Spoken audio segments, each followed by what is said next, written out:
Desa Pandansari merupakan desa yang terletak di Kecamatan Poncokusumo, Kabupaten Malang, Jawa Timur. Desa ini terbagi menjadi 3 dusun, yaitu Dusun Kerajaan, Wonosari, dan Sukosari. Desa ini dihuni kurang lebih 7.000 penduduk, yang sebagian besar mata pencarian warga desa Pandansari adalah sebagai petani jeruk, peternak, pegawai negeri sipil, dan wirausaha. Selain itu, terdapat aset di bidang pendidikan seperti adanya beberapa TK, SD, MI, MTS, dan MA. Desa Pandansari kaya akan potensi perekonomian yang prospektif untuk kemajuan masyarakatnya. Kegiatan tersebut diantaranya adalah usaha mikro, kecil, menengah atau bisa disebut dengan UMKM yang tersebar seperti bunga kering, kerajinan kayu, kerajinan bambu, dan usaha makanan serta minuman.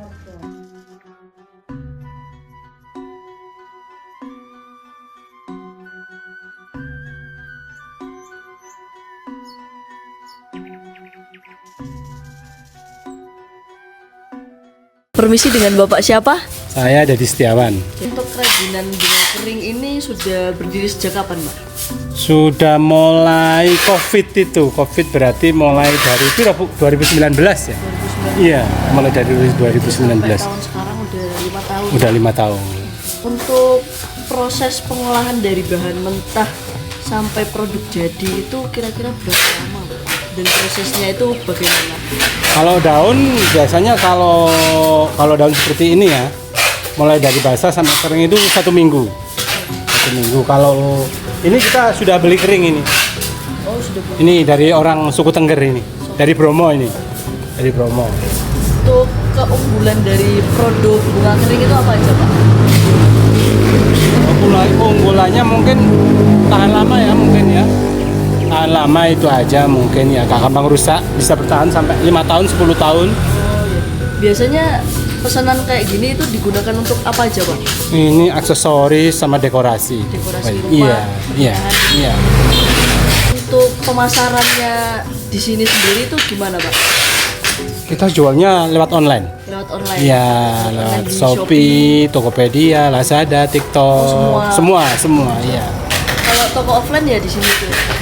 Offline di sini. Bisa beli offline. Bisa. Paling jauh itu pengiriman kemana, Pak? Kita sampai Filipina. Sampai di Filipina. ya, Johor sama Filipina. Johor, Iya. Malaysia ya? Iya, yang kemarin ini orang Bali, turis Bali sama Libya itu kirim ke Amerika. Ambil di sini, rayang steak ya. Itu mereka untuk acara apa, Pak? Dijual kembali. Oh, dijual kembali. Dijual kembali. Sudah menjadi langganan kalau gitu, Pak? Kemarin ya sudah langganan. Sudah langganan. Iya. Tantangan terbesar dalam penjualan ini selama 5 tahun itu apa, Pak? Kalau musim hujan sih, itu aja. Nggak ada lain-lainnya, nggak ada. Jemur gitu ya, Pak? Iya, iya. Kira-kira untuk inovasi penjualan itu untuk kedepannya itu bagaimana, Pak? Apakah ada inovasi terbaru dalam? Ya, kita sering-sering buat kreatif, buat bentuk lain, jenis lain. Katakanlah inovasi seperti vasnya apa, bunganya jenis apa, seperti itu aja sih. Awal mula kita cuma buat jual apa itu daun sama kampas saja. Nggak ada bunga kecil-kecilin, nggak ada. Iya. Berjalan waktu akhirnya tambah itu aja. Ini kan dari ladang ini. Oh iya. Ini rumput kan ini. Jadi sampai sekarang sudah ada berapa jenis tumbuhan yang kira-kira bisa digunakan untuk dekorasi bunga kering? Bunganya kalau sekarang itu hampir 20 macam lah. 20 macam. Iya, 20 macam. Iya. Baiklah, terima kasih banyak, Pak. Iya. Selamat siang, dengan Ibu siapa? Bu Fakit, Jenengan bikin produk seperti ini sudah sejak kapan, Bu? sejak 3 tahun yang lalu, 3 tahun yang lalu. 2020 satu. Untuk proses pembuatan itu sendiri paling lama memakan waktu berapa lama, Bu? Tergantung, kadang sampai 1 jam lebih, tergantung kita pemakaian airnya berapa banyak. Untuk proses produksi itu kira-kira setiap hari nopo per minggu? Kula setiap hari cuma posting di WhatsApp, kadang Facebook, itu saja. Biasanya sekali produksi itu bisa berapa produk jadinya? Tergantung, kalau dulu saya biasanya buat sekaligus 2 produk. Soalnya dulu kan ada suami saya, sekarang saya sendiri. Jadi saya bisanya ya buat 1 produk saja. Produk saja. Itu produk apa, Bu?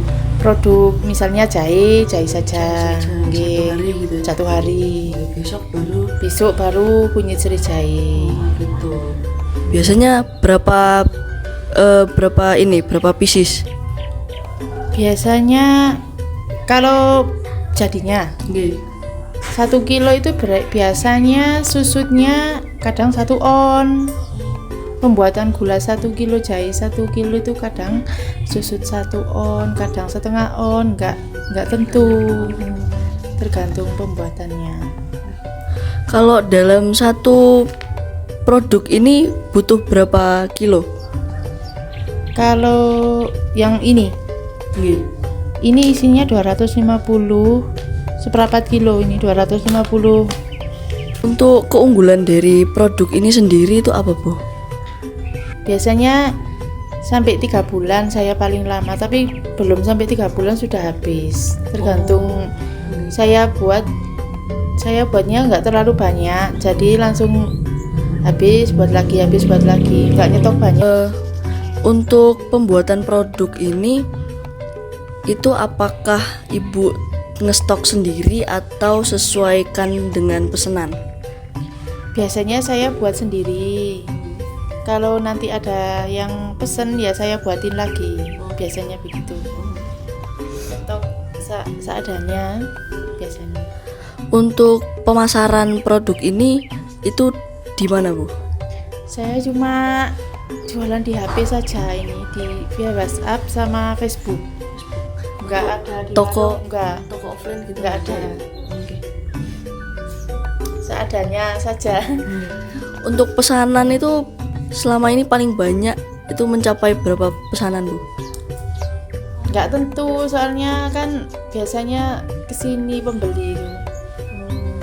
Ada yang belinya 3, 2, 1, enggak tentu. Setiap hari kan enggak tentu. Paling banyak berapa, Bu?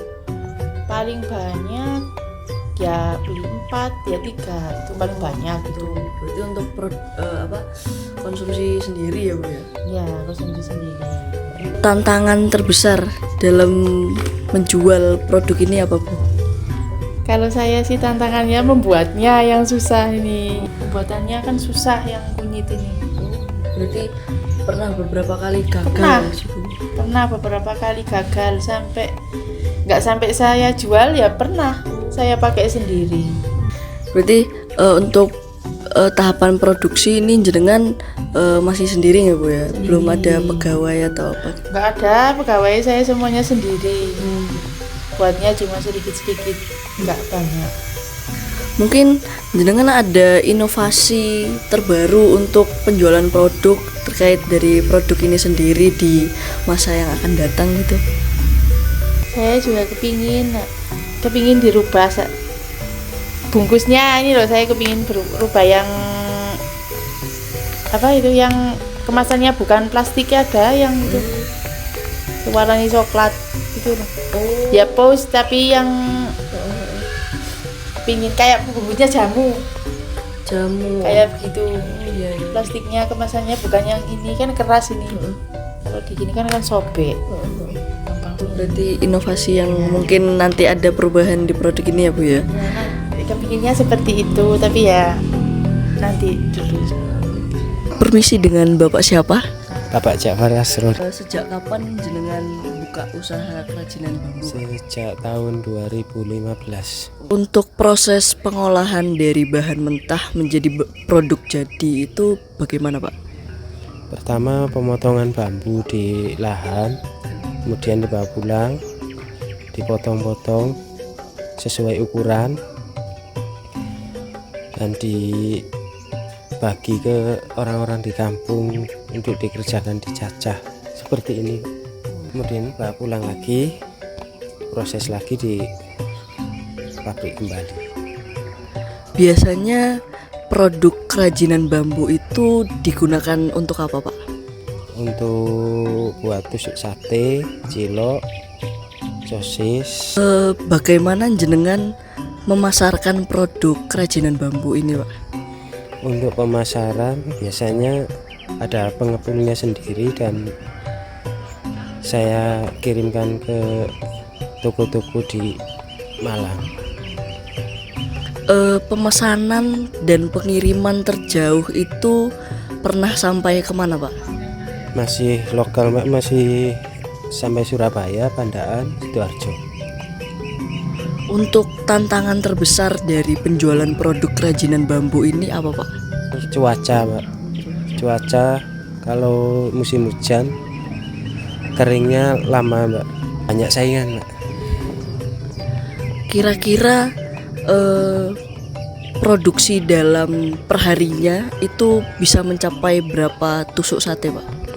Kalau produksi sehari maksimal kalau musim hujan gini 1,5 sampai 2 kintal, Mbak. Kalau nggak musim hujan bisa lebih, Mbak, bisa 2,5 kintal, 3 kintal bisa. Di sini ada berapa pegawai, Pak? Kalau di saya pegawainya yang di rumah ini 6 orang, Mbak. 6 orang. Termasuk Bapak? Ya. Kira-kira inovasi terbaru atau inovasi kedepannya untuk produk jenengan ini apa, Pak? Kalau inovasi saya ingin di packing ya, Pak. Di packing 1/2 kilo, 1/4 kilo. Ya, Berarti untuk pemasaran itu tidak melalui online ya, Pak ya? nggak pernah, Mbak. Berarti dari WhatsApp atau Ya, dari WhatsApp. mungkin itu dulu, Pak. Nih, terima kasih. Ya. Permisi, dengan Bapak siapa? Saya Bapak Soleh. Sejak kapan Bapak membuka usaha kerajinan kayu? Saya sejak tahun 2000 mulai dari sekarang saya kisaran 10 tahunan ya. Saya buka ini ya macam-macam sih, tentunya macam-macam. Ada dari kayu mahoni, ada juga dari kayu sono. Macam-macam produk saya itu kayu elit. Produk saya kayu elit, Pak. Untuk proses pengolahan dari kerajinan kayu ini sendiri seperti apa, Pak? Ya, pertama tadi saya sudah sarankan untuk Mbak ya. Pertama pengemalan ya, kedua penggajian, ketiga terus kita pakai pasrah, dipasrah gitu. Terus keempat kita pemolesan dari perlasa nomor 1 sampai 2 dan 3. Jadi terus finishing seperti ini. Jadinya seperti ini, Mbak. Finishing. Kita melayani dari tenggulak-tenggulak itu ada yang permintaannya itu macam-macam. Ada yang besar, ada yang kecil. Juga ada ya sendok garpu, macam-macam lah pokoknya. Permintaan dari tenggulak-tenggulak itu macam-macam. Untuk keunggulan tersendiri dari produk kerajinan kayu punya jenengan ini apa, Pak? Keunggulan yang lebih diutamakan itu seperti ini. Keunggulan. Saya sodel, terus sama entong, irus. Juga ada yang super jumbo ataupun super ada. Jumbo biasa juga ada. Keunggulan yang lebih kita utamakan seperti ini. Yang lebih kita utamakan. Untuk kualitas produknya itu seperti apa, Pak? Kualitas produknya ya kayak gini, Mbak. Ini terus terang kualitasnya kayak gini. Kita terutama yang saya utamakan dari pihak kayu elit ini, yang saya utamakan ini kualitas. Kita nggak tentu kalau tengkulaknya itu ambil sekian kan. Kalau pegang gini sudah bagus ya bagus. Kita nurut untuk pengepul aja. Ya banyak masuknya ke pengumpul itu ada dari Tulungagung, Batu juga gitu. Kalau di Shopee kan macam-macam gitu. Untuk pemasarannya sendiri itu selain dari Shopee itu di mana saja, Pak? Ya di Batu, di Tulungagung, kadang-kadang ya di Malang sini juga di pasar-pasar juga ada. Untuk online shopnya? Online shopnya di Kayu Elit itu semua banyak, nah ya produksi banyak, kita memproduksi kayak souvenir lainnya banyak, masih banyak unggulan di Shopee saya itu masih banyak. Dalam sehari itu bisa mencapai berapa kali produksi, Pak? Nah dalam sehari tergantung pesanan, kalau memang pesanannya itu ada yang seperti Eros ini minta 1.000 ya, minta 1.000 biji. Nah terus kalau yang lainnya kan kita jualnya satu paket, kadang-kadang kita kasih untuk tengkulak ngasih satu paket aja segini aja nggak mau, maunya itu ada yang sudilnya, ada yang entolnya gitu. Jadi produksi kita itu minim, kalau kita per hari kita nggak bisa menentukan. Jadi satu minggu kita keluarnya 1 minggu 2.000, 2.500 gitu keluar. Sejauh ini pemesanan paling jauh itu kemana, Pak? Pemesanan paling jauh Tulungagung. Gimana Tulungagung, Batu kan deket. Ya wilayah Malang aja. Paling jauh Tulungagung. Paling jauh. Tantangan terbesar dalam memproduksi kerajinan kayu ini apa, Pak? Kendala. Tantangan terbesar kalau misalnya ini tengkulak ini sudah pesen hari ini ya. Intinya hari ini kok bahannya belum datang. Ini yang jadi kendala kita. Keduanya lampunya ada pemadaman, jadi kita ruginya kayak seperti itu. Ruginya ya, Pak ya. Untuk kedepannya kira-kira dalam pemproduksian kerajinan kayu ini apakah Bapak ada inovasi terbaru, Pak? Insya Allah kalau kedepannya kita insya Allah ya tetap kita bertahan dulu. Kita hampir 10 tahun ya kita jalani seperti ini, kita kalau rugi kan kita nggak memproduksi lagi.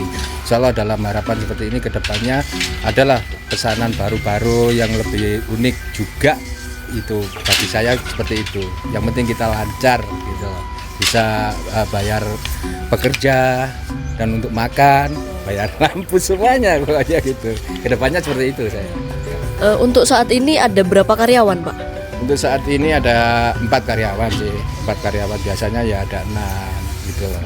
Berhubung sekarang anak-anak itu ada yang repot, jadi yang masuk itu cuma 4. Untuk jenis produknya itu selain spatula dan lain-lain itu ada berapa macam, Pak? Ada mangkok, ada piring ya, ada mangkok, ada piring, ada sendok, ada garpu, itu satu paket, dan ada juga tengan, tergantung pemesannya. Kalau memang untuk harapan seperti mangkok, piring dan lain sebagainya, kecuali lainnya ini loh ya, itu kalau nggak ada pesanan kita nggak buat. Masalahnya nanti kalau diam kita nggak bisa jalan, untuk pemutaran nggak bisa. Jadi pesanan, kalau ada pesanan seperti piring, sendok, garpu kita buat. Ya ada sih yang buat ponakan saya, ada yang buat ponakan saya tapi di wilayah Tumpang. Tapi ini untuk produksi seperti ini. Kalau di sini, kalau di adik saya itu di daerah Tumpang itu dia buat semuanya, ada terenan macam-macam, gantungan baju, ada blenderan kue, ada macam-macam seperti di Shopee. Untuk kisaran harganya itu berapa, Pak? Harga kisaran kalau untuk yang ini, kalau orang-orang itu tengkulaknya bilangnya tanggungan ya, ini minim 2.000. Terus ada yang di atasnya itu ada yang 3.500, ada yang 7.500. Lihat diameternya, panjangnya, lebarnya, tebalnya gitu. Mungkin itu dulu, Pak. Terima kasih banyak. Iya, Pak. Terima kasih kami ucapkan kepada Kepala Desa Pandansari beserta jajaran perangkat desa dan pelaku UMKM di Desa Pandansari, serta tak lupa juga kepada seluruh masyarakat Desa Pandansari. Jangan lupa untuk merasakan keindahan, kehangatan, dan kekayaan yang kami miliki. Kami tunggu kedatangan Anda untuk mengunjungi Desa Pandansari, tempat di mana kehidupan dan alam bersatu dalam kehidupan yang harmoni. Sampai jumpa di Desa Pandansari.